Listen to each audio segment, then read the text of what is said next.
बच्चे 100 out of 100 marks ला चुके हैं।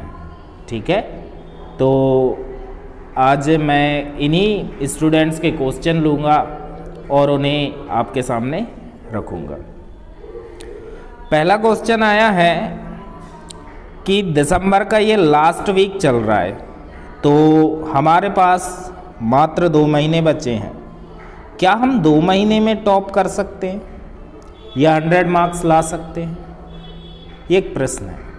ठीक है, तो ये जो टाइम बचा है यही सबसे ज़्यादा क्रूशियल होता है, यही सबसे ज़्यादा इम्पोर्टेंट भी होता है।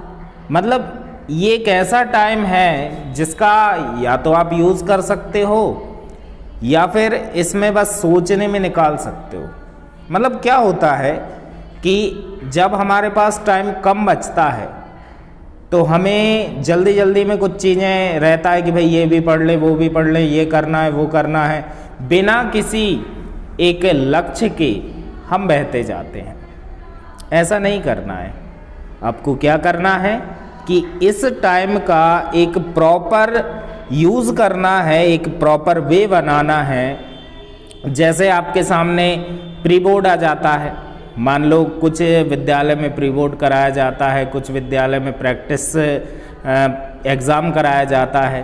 ठीक है, तो आप उसके क्वेश्चन पेपर को अटेंड करें। ऐसा नहीं कि कुछ बच्चों का मानना ये होता है सर तैयारी ही नहीं है तो पेपर दे के क्या करेंगे। नहीं, ये गलत है। ठीक है, आपको पेपर देना है, आपको अटेंड करना है और वो जो पेपर आता है उस पेपर के अनुसार अपने मॉडल पेपर, अपने जो प्रैक्टिस सेट है उन्हें आप लगा सकते हैं। ठीक है, उन्हें आप तैयार कर सकते हैं। और क्या कर सकते हैं, देखो क्या होता है, एक डिफरेंट जो स्टूडेंट होता है उसमें एक चीज़ होती है, डिफरेंट सिस्टम ये रहता है कि जो विद्यार्थी मॉडल सेट लगाता है वो टाइम बाउंड के साथ लगाता है। अब आप जो भी वीडियो देख रहे हैं, मैं उनसे पूछना चाहता हूँ कौन से ऐसे विद्यार्थी हैं जो प्रैक्टिस सेट या मॉडल सेट हल करते टाइम अपने सामने एक घड़ी रखते हैं कि मैं इस पेपर को 3 घंटे में या पौने 3 घंटे में या 2.5 घंटे में इसे करके दिखाऊंगा। मतलब अपने आप से कमिटमेंट करना, आपको किसी को दिखाना नहीं है, आप से किसी ने कहा नहीं है कि ये आप 2.5 घंटे में करो या फिर ये आप पौने 3 घंटे में करो। ये आपको अपनी तैयारी करना है। ठीक है, ये किसी और के लिए नहीं कर रहे आप अपने फैमिली के लिए कर रहे हो, आप अपने आप के लिए कर रहे हो। ठीक है, तो तैयारी आपको करना है। ठीक, और क्या रहता है, और रहता है कि आपको पढ़ते टाइम इम्पोर्टेंट चीज़ें नज़र आती हैं। क्या होता है कि जब आप हाफ ईयरली एग्जामिनेशन देते हो, प्री बोर्ड देते हो या फिर जब प्रैक्टिस सेट लगाते हो या फिर कोई मॉडल सेट लगाते हो, तब आपकी नज़रों के सामने कुछ इम्पोर्टेंट फैक्ट आते हैं, इम्पोर्टेंट क्वेश्चंस आते हैं। आप उन्हें अलग लिखो। ठीक है, आप उनको एक अपना खुद का नोट बनाओ। ठीक है, क्या होता है कि नोट्स हमें कहीं से मिले, नोट हमें कोई दे, जैसे मैं भी आपको नोट्स दूंगा, ये भी क्लियर है, सभी विषय का दूंगा। ठीक है, जो जिस विषय का है मैं उस विषय के भी नोट्स दूंगा, हिंदी इंग्लिश के भी दूंगा, सब नोट्स मैं आपको प्रोवाइड कराऊंगा। उसके कुछ कंडीशंस हैं वो मैं आपको बता दूंगा। ठीक है, दूसरी चीज़, आप जब अपने स्वयं के नोट्स बनाते हो, ठीक है, आपको स्वयं के नोट्स बनाना है, वो आपकी हेल्प ज़्यादा करते हैं। क्या होता है कि जब हमें किसी और के नोट्स मिलते हैं तो हमें वो क्वेश्चन ढूंढना पड़ता है, हमें वो चीज़ें फाइंड आउट करनी पड़ती, ये क्वेश्चन कहाँ है, ये क्वेश्चन कहाँ है, ये बुक में कहाँ है, ये कौन सी ईयर में आया था, ये सब चीज़ें। बट जब आप खुद के नोट्स बनाते हो इट विल हेल्प यू। ठीक है, अगला क्वेश्चन लेते हैं, नोट्स। ठीक है, नोट्स, ऐसे कोई नोट्स होते हैं जिनसे टॉप किया जा सकता है। क्लियरली बताता हूँ, ऐसे नोट्स नहीं होते। शॉकिंग है ना? इसे समझो क्या होता है। नोट्स आपको 100 आउट ऑफ 100 करने के लिए काफ़ी नहीं होते। आपको जब खुद से तैयारी होती है, जैसे मान लो मैं ये कह रहा हूँ कि आपने 4 मॉडल सेट लगा लिए, आपने प्रीवियस ईयर जैसे 2021 तो आपने 15, 16, 17, 18, 19, 20 तो फिर हो ही जाएगा, क्योंकि जो इनमें आया है वही 20 में आया। एमपी बोर्ड का ये पैटर्न है। यदि आपने 5 प्रीवियस ईयर के सेट लगा लिए, 4 मॉडल सेट लगा लिए और कहीं से आपको नोट्स मिल गए और आपने ये सब चीज़ें कर लिए, तो कर सकते हो, कोई बड़ी बात नहीं है। ठीक है, जब आप खुद के मेन टॉपिक निकालोगे, जब आप खुद कोई क्वेश्चन निकाल के उसे सॉल्व करोगे, जब आप एक अपना चीज़ें निकालोगे, तब इट विल हेल्प। ठीक है, फिर से कहूँगा ये बात, ठीक है, ये चीज़ें याद रखने योग्य होती हैं। ठीक, इन्हें समझना पड़ता है और यही आपकी मदद करते हैं। अगला देखते हैं। हाँ, जैसे अब मैं एक और इसमें नोट्स पर एक और चीज़ बताना चाहता हूँ। जैसे मान लो आप कोई चीज़ पढ़ रहे हो, जैसे मान लो मेरे सामने एक फिजिक्स की बुक रखी है, ये एक हैवी बुक है, मोटी है। ठीक है, इसको पढ़ने में एफर्ट लगता है थोड़ा सा। जब अपन कोई क्वेश्चन ढूंढते हैं तो उसमें भी टाइम लगता है। अब एक काम करो, इसकी आप 2 शॉर्ट नोट बनाओ। ठीक, कॉपी बनाना अलग बात रहता है, शॉर्ट नोट बनाना अलग बात रहता है। कैसे? इसमें आप एक काम करो, इसमें डेरिवेशन के एक अलग अपने जो पेजेस ले लो या फिर कुछ नोट्स ले लो। ठीक है, ऐसे पतले पतले जो नोट्स हैं इन्हें ले लो। ठीक है, इनमें आप लिख लो, थ्योरी की अलग बना लो। ठीक है, तो इसमें क्या होगा, जब आप के सामने कोई डेरिवेशन आएगा तो डेरिवेशन के जो शॉर्ट नोट्स हैं उसमें आपको ये आसानी से मिल जाएगा। जब कोई थ्योरेटिकल क्वेश्चन आएगा उसमें मिल जाएगा। केमिस्ट्री का आप IUPAC नेम जो होते हैं उन्हें लिख सकते हो। ठीक है, उसमें जो रिएक्शंस हैं उन्हें लिख सकते हो।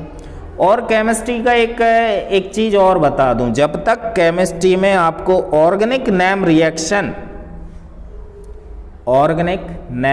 रिएक्शन ये कंप्लीट ना हो, तब तक आप नोट्स को क्लियर मत मानना। ये मत समझना कि आपने केमिस्ट्री की बिल्कुल तैयारी कर ली है, आपको ये चीज़ भी करना है। ठीक है, मेन टॉपिक, इंपॉर्टेंट क्वेश्चन, इन दोनों से मिलके शॉर्ट नोट बनते हैं। ठीक है, model question, model paper, practice set या किसी और के द्वारा दिए गए नोट आपको तैयारी कराएंगे, लेकिन जब आप पेपर देने जाओगे, ठीक है, इससे क्या होता है, इससे जब पेपर देने जिस तारीख को आप जा रहे हो उसके 1-2 घंटे यदि आप पहले कुछ पढ़ना चाहें तो आप अपने ही नोट्स पढ़ पाओगे, क्योंकि दूसरे के द्वारा दिए गया नोट्स या दूसरे जो प्रैक्टिस सेट है या बुक है इससे उठा के थोड़ी ना पढ़ पाओगे।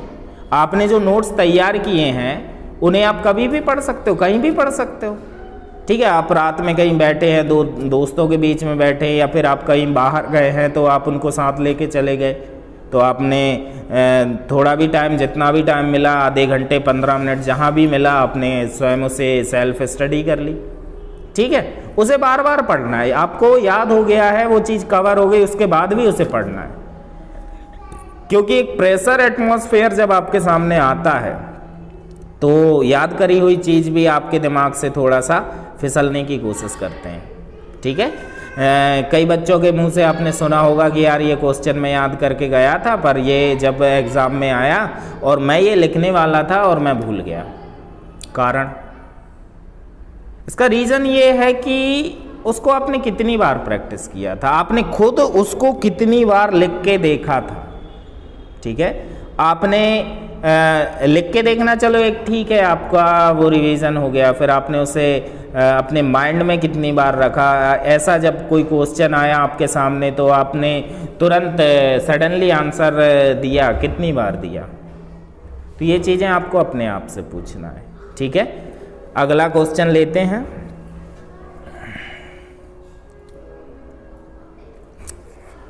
सब सेम क्वेश्चन हैं, इसलिए मैंने उनको बार बार नहीं ले रहा हूँ। अब जैसे इसमें एक है 100 मार्क्स कैसे आते हैं, ये एक अच्छा क्वेश्चन भी है और ध्यान से समझने योग्य बात है, ठीक है। देखा जाए जो 100 मार्क्स हैं वो सिर्फ आपके नॉलेज से, सिर्फ इन्हें याद कर लेने से, सिर्फ रट लेने से, पूरी मान लो फिजिक्स याद कर ली और आप 100 मार्क्स लाना चाहते हैं तो भी थोड़ा सा मुश्किल होता है। 100 मार्क्स आते हैं 3 चीज़ों से, नोट कर सकते हो, ठीक है। पहला है नॉलेज, ठीक है, इसे याद करना, इसे कवर करना, इसे समझना, ये सब नॉलेज के अंतर्गत आ गया, ठीक है। सेकंड रहता है एक्सप्रेशन, जब आप आंसर शीट में जो चीज़ लिखते हो, ठीक है, प्रेजेंटेशन, आंसर प्रेजेंटेशन, कैसा आप आंसर प्रेजेंट कर रहे हो, कैसा उसे लिख रहे हो, किस भाषा में लिख रहे हो, मतलब ऐसा कि आपने कितनी स्वच्छ कॉपी बनाई है, ठीक।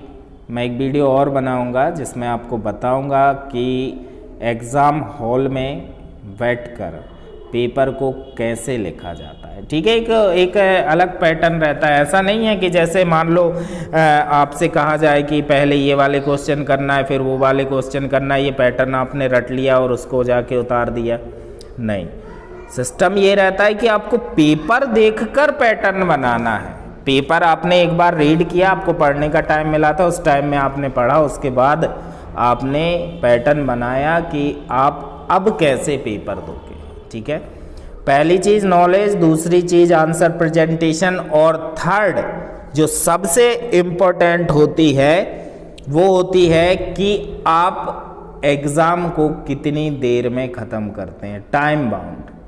मैंने पहले क्वेश्चन के आंसर में बताया था कि आपको जो प्रैक्टिस सेट लगाना है, मॉडल सेट लगाना है, वो आपको टाइम बाउंड लेकर लगाना है। यही तो आपका अन्य स्टूडेंट से डिफरेंट पैदा करेगा, यही तो आपको टॉपर बनाएगा। क्या है, तैयारी सब कर रहे हैं, आपके साथ लाखों विद्यार्थी पढ़ते हैं, लाखों स्टूडेंट आपके साथ एक ही क्लास में है, अंतर क्या है, तैयारी सब कर रहे हैं।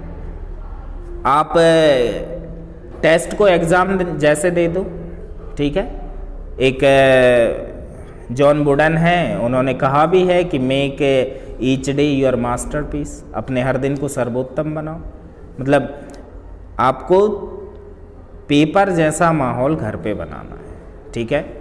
उसका टाइम बाउंड सबसे ज़्यादा ज़रूरी। यदि आप 2 घंटे 45 मिनट में या 2.5 घंटे में अपना पेपर ख़त्म करते हैं तो आपके पास एक पर्याप्त टाइम मिलता है उन चीज़ों को देखने के लिए जिन चीज़ों पे आप श्योर नहीं थे, ठीक है। आपने कोई आंसर लिखा, उस पर आप श्योर नहीं हो तो आप उसे रीचेक कर सकते हो, ठीक है, यदि टाइम है तो। और एक और चीज़ जो मैं बताना चाहूँगा, यदि आपके कोई क्वेश्चन बचे हैं और आप ये सोच रहे हैं पहले बाकी क्वेश्चन को रीचेक कर लूँ, इसको बाद में करूँगा, ये सबसे बड़ी गलती, ऐसा मत करना। पहले आप पूरा पेपर करोगे, आप टाइम बाउंड के साथ उसे ख़त्म करोगे, उसके बाद उस पेपर को रीचेक करोगे। रीचेक करने में देखो टाइम के साथ साथ आपका माइंड जो है वो भी स्पेंड होता है वहाँ पर। आप जब आंसर चेक करते हो तो ये देखा जाता है टाइम तो लग ही रहा है पर आपका विचार जो है उसे पढ़ने में आपके माइंड से जो चीज़ें हैं वो भी जाती हैं, तो हो सकता है वो जो आंसर लिखने वाले थे वो फिर चला जाए, ठीक है।